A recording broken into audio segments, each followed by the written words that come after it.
Well, hello, all you pharmacy badasses out there. I have a great topic that I want to talk to you about today. I am all about marketing your pharmacy in many different ways and using more of a guerrilla marketing method as a foundation before you start paying for a bunch of advertising through whatever channel you choose to. If you're not aware, the National DEA sponsored Drug Take Back Day is coming up pretty soon. This year it's October 23rd. The day changes every year. Sometimes they add in some extra days. So officially what this is this is a DEA sanctioned event where pharmacies are allowed to take back controlled drugs. So any controlled drug, C2 to C5. And in order for it to be destroyed, to get it out of the hands of people who no longer need the medication, or to prevent diversion into either the environment or into, teenagers or children or pets or any of that kind of stuff. So it's a great way to bring back those drugs into the pharmacy. Now, what's a little weird is that pharmacies can't do this just any day of the week. I always thought it was very weird that we can dispense these products, obviously according to prescription, but all we want, but we can't be trusted to take them back in on a regular basis. And so that's a big reason why the problem of all these excess opioids and excess controlled drugs are out there, is because there's really no place for them to go besides where people, pour them in the toilet or put them in the trash where they might get diverted or they might harm the environment. And so the DA sponsored this. They've been doing this for many, many years. I started doing this back in my original pharmacy, probably around 2007 or 8, somewhere around there. They were probably doing it before that.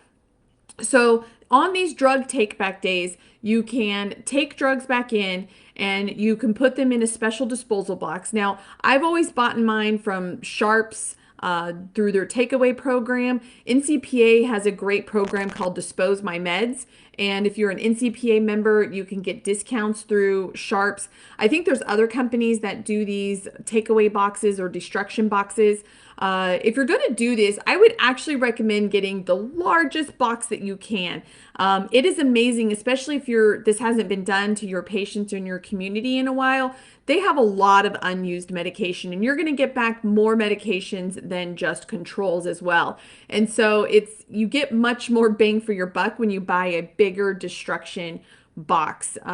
So buy the biggest destruction box that you can. It just sits in the pharmacy. You don't have to ship it in until it's full. And trust me, those things hold a lot. And even when you think it's full, you can kind of do the little shake, shake, shake and get some more room in there. So that's kind of the fundamentals of this whole drug take back concept. Is there's a sponsored DEA event this year. It's October 23rd. And if you're thinking, well, geez, I missed this time, or I'm not ready for this time. Here's my tip and my recommendation is you can make any day a drug take back day. And here's what I mean by that. So the DEA gives, a legal bypass for controlled products on these certain days. But you can take back regular drugs any old day of the week. And, make sure you check with your state laws and whatnot. But you can also do controlled drug take back days as long as there's law enforcement presence. And so one thing that I used to do is we would go around to various churches, usually once a month. We would call up the local sheriff's office and they would have an officer on site, and we would do these community drug take backs. And they were great community events, great PR and marketing events, and could really get the word out of your pharmacy and probably get you a lot of free quote unquote advertising from the various news channels in your community. And so that's really how you take the drug take back program and put it on steroids. Is you can continually do this throughout the year. You have to follow the rules and guidelines, but you can take non-controls back at any time. And if you want to take controls, usually you can make it legal process by having the sheriff's department or police department there. Oftentimes they'll actually do the destruction for you, so you're not even having to pay for the box. You're just kind of paying for the, sponsoring, marketing, and getting the word out there. So let's get down to the nuts and bolts of how you would market for the drug take back program. One trick that I learned about this is if you are anything like me, and if your community is anything like the communities I've owned pharmacies in, is doctors are not always open to having pharmacy paraphernalia in their office, whether it's taking visits from your marketer or putting brochures or flyers in their office. But I could always get a doctor to post a poster for a drug take back program. And of course, that drug take back program poster highlighted my pharmacy, our address, where to find us, our hours, our services. But the big message of the poster was more about keeping the community safe, keeping our environment safe, and taking back these drugs. And so it was a great sneaky little way to get our marketing material into some doctors' offices. And whenever I did that, I would print them on some really nice poster paper, so professionally printed, probably 11 by 14, even sometimes 16 by 20, depends in the doctor's office, what they would want. 16 by 20 goes really good on the back of a door. So if you put that in each of their exam rooms on the back of the door, you're highlighting your drug take back program. It's really a community service program. So the doctor doesn't feel like they're promoting you, the pharmacy, they're promoting this community safety event. But in order for people to partake on it, they have to come to your pharmacy. And so there's some really great marketing techniques around this. So if you don't feel like you're ready for this coming Saturday, that's okay. This can actually turn into a years-long pharmacy to help really promote yourself from a community level, but get your news involved and get doctors' offices involved that otherwise may not normally let you market or advertise, through those channels. So kind of to get started is create your drug take back plan. Are you going to do it one day? Are you going to try and hit it on the DEA day? Are you going to do it year round? Order your drug take back package. Again, I use Sharps Takeaway. If you're an NCPA member, you can go to disposemymeds.org and you log into your NCPA account and you can actually get discounts there. I recommend ordering the largest size.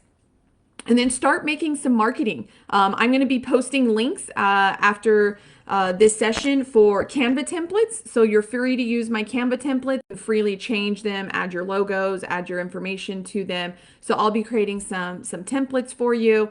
And then call up your local news media. When you're ready to start taking back drugs, make sure you email your media, call your media, whatever you need to do. And what I mean by media is anything and everything. Call, online news, regular news TV stations, radio shows, talk to the content managers, because this is the kind of thing that they love to highlight. There's lots of statistics around there around how drugs are used and abused if they're left out in the community. And so these are always really great community pieces that will undoubtedly be picked up by your news organization. And I would remind them, if you're going to keep this year round, I would send out little reminders probably quarterly to the different news organizations, because they'll continue to highlight this and re-highlight you. One channel might do you the first time, and then in 3 months, another channel might highlight you. And so I think it's really important to start using this as a way to nurture your relationships with your media people in your community. So don't let this opportunity go by. Even if you're not ready for the next upcoming scheduled DEA drug take back program, you can still get your program ready. You can still start doing things year round. You can really position yourself in the health community as somebody that's looking out for the safety and health of the community, because that's what you're doing. You're an independent pharmacy owner, and leverage this activity into lots of free PR, lots of free advertising. Get yourself into doctors' offices that normally don't allow advertising. If you need any help or support, obviously you can chat us on all of our social channels. Send us an email at info@diversifyrx.com and leverage this strategy in order to grow your pharmacy.